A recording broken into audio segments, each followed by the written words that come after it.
Picture this. You're standing in a frozen, pitch-black pine forest. The temperature is plunging to horrific depths. We're talking minus 40 degrees, and you're wearing little more than haphazardly assembled bed sheets over your winter gear. Out there, somewhere through the trees, you can hear the rumble of the mighty Red Army, a heavily armed superpower that vastly outnumbers you and your squad. It's 1939, you're in the frozen taiga of Finland, and you are staring down an absolutely impossible reality. So how on earth did a tiny, freezing underdog stand up to a literal giant? Well, let's dive into this explainer and find out. To really understand the sheer, unbelievable grit of this defense, we need to drop right into a very specific, incredibly desperate moment. It's December 1939, at the Kollaa front. Things are looking grim. Major General Voldemar Hägglund turns to a fiercely eccentric, famously nervous man, a disgraced former French Foreign Legionnaire who actually got kicked out of the Finnish cadet school.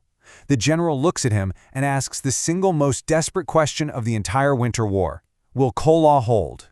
And this is where we see the sheer audacity of the Finns. Lieutenant Aarne Juutilainen, a guy who is literally missing a finger from Russian shrapnel, stares right back at the general and delivers this sarcastic, perfectly defiant response. Kollaa will hold unless the orders are to run. Now here's the crazy part. He meant that literally. Just a week earlier, this guy had completely ignored a regimental order to withdraw. That one stubborn quote instantly birthed the famous Kollaa spirit, and it set the tone for a resistance the rest of the world thought was flat out impossible. All right, Section 1, the Terror and the Sniper. Let's look at the insanely contrasting cast of characters tasked with this impossible stand. The personalities holding this line were just unbelievable. On one side, you've got Aarne Juutilainen. They called him the Terror of Morocco from his days fighting Berber rebels. This guy was loud, he drank heavily, and he was known to literally shoot his pistol at the feet of his own men to make them follow orders. Insane, right?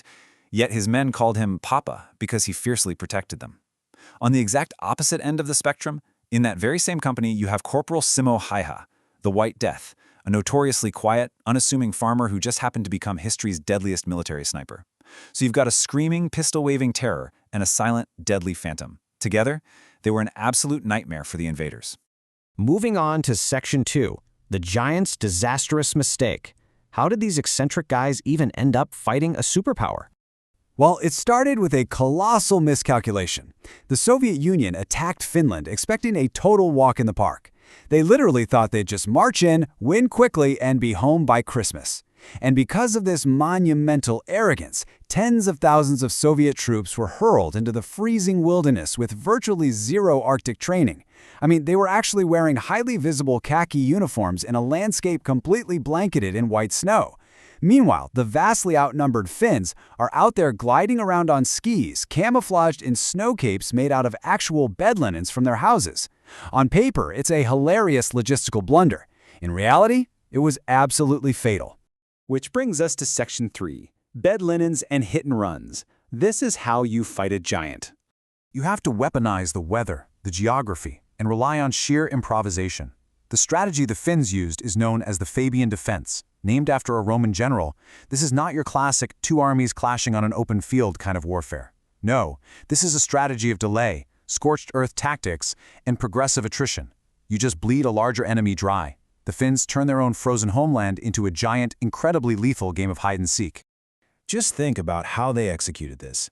Instead of a frontal assault, highly experienced Finnish ski troopers would silently glide out of the dark pine forests. Wearing those haphazard bedsheet capes, they would completely ambush the freezing, highly visible Soviet soldiers. They focused entirely on channeling, diverting, and deeply demoralizing the enemy with relentless hit-and-run attacks. It was highly creative, incredibly cost-effective attrition. Section 4. The Crystal Meth Escape. Now, to really grasp the chaos of these hit-and-run tactics, we need to look at one of the most absurd individual survival stories of the whole war.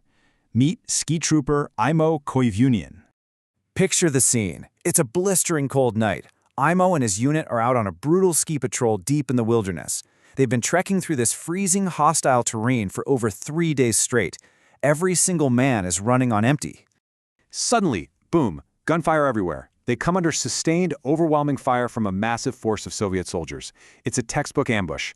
They are outnumbered, outgunned, and if they stand and fight, they are going to die. The only option is to clip into their skis and flee for their absolute lives into the pitch-black forest. But Aimo is totally exhausted. He is falling behind. Desperate to survive, he reaches into his military-issued supplies for a stimulant and accidentally takes the entire squad's supply of Pervitin. He effectively becomes a crystal meth hero, executing a chemically enhanced frantic ski chase to escape the pursuing Soviets. Against all odds, he survives weeks alone in the wilderness. Now, real quick aside, the modern Finnish military does not issue meth, but Aimo's wild, drug-fueled escape perfectly captures the sheer, desperate insanity of survival during the Winter War. Section 5. The true cost of survival. Let's take a collective breath and slow down for a second. Because while stories of bedsheet camouflage and wild ski escapes are fascinating, war isn't an action movie. It's a tragedy. Despite their superhuman grit, the famous Kollaa spirit, and the lethal efficiency of snipers like Simo Häyhä, the math just wasn't on their side. The sheer weight of Soviet numbers was overwhelming. By 1940, Finland had to sue for peace. To keep their independence as a nation, they had to permanently hand over 11% of their territory to the Soviets, land that today makes up the Republic of Karelia. And the human cost? It was horrifying. The Finnish landscape was literally littered with the frozen casualties of this war of attrition. Countless Soviet soldiers, young men sent into a freezing wilderness in khaki uniforms with no Arctic gear by their own arrogant commanders, they simply vanished into the snow, never to be seen again. The suffering on both sides in that minus 40-degree cold is, well, it's almost unfathomable. And that cost stretched long after the guns fell silent. Let's look back at Aarne Juutilainen, the terror of Morocco, who defiantly held that Kollaa line. Like a lot of veterans, Aarne just couldn't adjust to peacetime. The fearless commander, who fiercely protected his men, descended into severe alcoholism. He spent his later years in Helsinki doing odd jobs, and ultimately died alone in a nursing home in 1976. The war took a piece of him that he just never got back. Which leaves us with this final thought for today's explainer. In our modern era where great power competition is back and small nations are once again facing massive, predatory neighbors, this story is incredibly vital. What can a vastly outnumbered underdog actually teach us? It proves that knowing your terrain, mastering improvisation, refusing to fight on the enemy's terms, and having sheer, stubborn audacity can absolutely bleed a giant. The Finns showed the world that an underdog with frozen grit might lose some ground, but they can still survive to see tomorrow. So keep that in mind the next time you hear a massive superpower confidently predict they'll be home by Christmas.